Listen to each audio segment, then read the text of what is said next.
Bienvenidos. El día de hoy hablaremos acerca de fármacos hematológicos, pero para saber qué son fármacos hematológicos, cómo funcionan y para qué sirven, debemos tener en cuenta dos variantes. La primera, algo que conocemos como cascada de coagulación. Para ello debemos saber principalmente que la hemostasia está regulada por ciertos mecanismos y que estos mecanismos se encuentran contrarrestados a su vez por mecanismos reguladores que limitan la acumulación de plaquetas y fibrinas en el área de la lesión.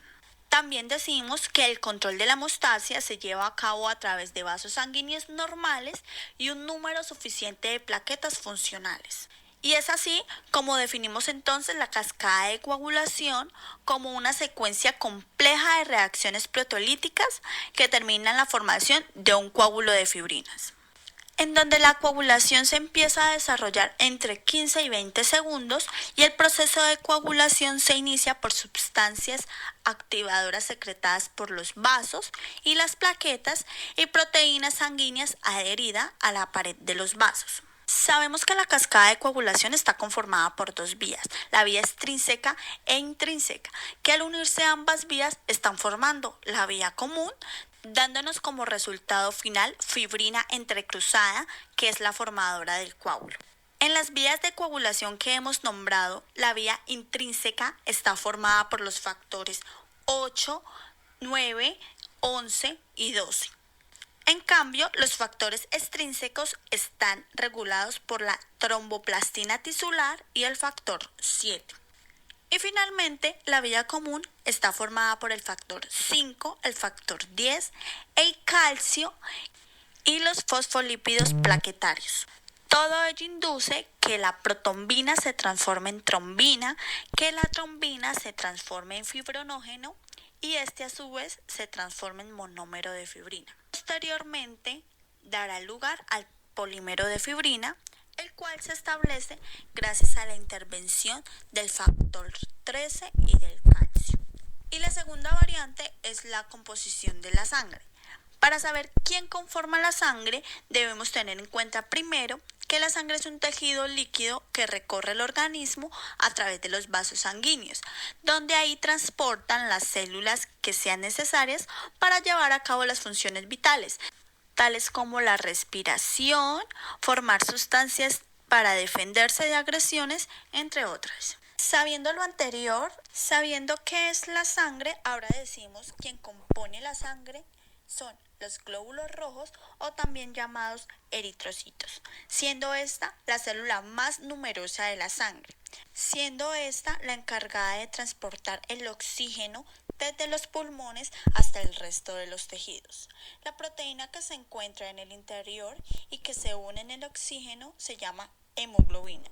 La hemoglobina es roja y esta es la que da el color a la sangre. Al igual se encontrarán los glóbulos blancos o también llamados leucocitos. Son los que se ocupan de defender el organismo contra ataques de bacterias, virus, parásitos y hongos. También existirán plaquetas o trombocitos, que son aquellos fragmentos celulares que participan en la protección de la pared de los vasos sanguíneos. Forman un tapón plaquetario para impedir el sangrado en el lugar de la lesión y producen diversas sustancias que ayudan a la cicatrización de las heridas. Y por último se encontrará el plasma, que es la parte líquida de la sangre y es muy rico en proteínas, entre las cuales se destacan como las más importantes: la albúmina, los factores de coagulación y las inmunoglobulinas. Luego de la anterior explicación, definimos entonces los fármacos hematológicos como fármacos que actúan en la sangre y en sus órganos formadores, y aquellos que afectan el sistema hemostático. Estos fármacos se clasifican en anticoagulantes. Los anticoagulantes son fármacos que impiden la coagulación de la sangre. Dentro de los anticoagulantes encontraremos la heparina. La heparina es un fármaco anticoagulante utilizado para prevenir y tratar la trombosis venosa. ¿Qué es la trombosis venosa? Es un coágulo sanguíneo que se forma en una vena profunda del cuerpo. Existen dos tipos: las parenterales y las orales. Vamos a hablar principalmente de las parenterales y estas se clasifican en heparina no fraccionada. Definimos la heparina no fraccionada, que es una sustancia compuesta por varias moléculas grandes que inhiben la coagulación sanguínea. Su dosis depende de la indicación, el objetivo terapéutico y respuestas del paciente. Para la profilaxis se utilizan 5.000 unidades cada 8 a 12 horas. Por vía subcutánea, dosis inicial de 300 unidades por kilogramos, seguida de 250 unidades por kilogramos cada 12 horas. Y la heparina sódica por vía intravenosa durante 5 y 7 días, seguida de anticoagulantes orales. Su presentación es en ampolla de 2.5 en 5 mililitros. Existen unos efectos adversos. Primero, el sangrado.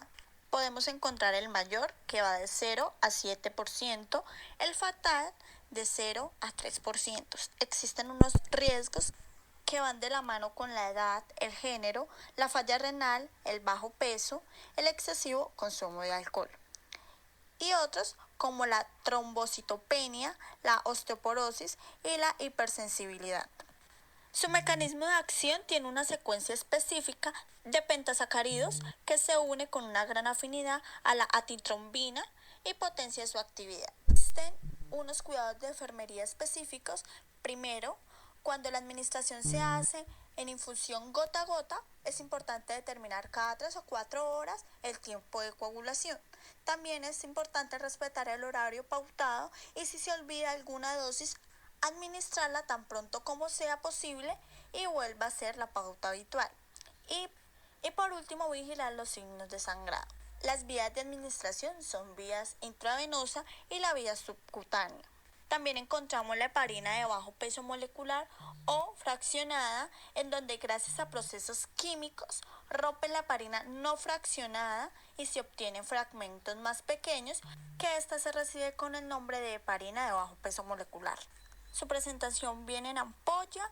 Su mecanismo de acción tiene como menor actividad inhibidora de la trombina o el factor Y, por lo que es de esperar que tiene menor riesgo de hemorragias, pero igual actividad antitrombótica. Su vía de administración es la vía subcutánea. Efectos adversos como el sangrado, trombocitopenia, efectos hepáticos, osteoporosis y entre otras. Los cuidados de enfermería que se deben ejercer es primero colocar al paciente en una posición cómoda y explicarle el procedimiento. Seleccionar el sitio de punción. Debe inyectarse en el tejido celular subcutáneo en la región antolateral del abdomen, tanto en el cuadrante derecho como en el izquierdo. Enseñar la técnica de administración y no administrar hexoparina sódica por vía intramuscular. Para el paciente en posición cómoda y explicarle el procedimiento.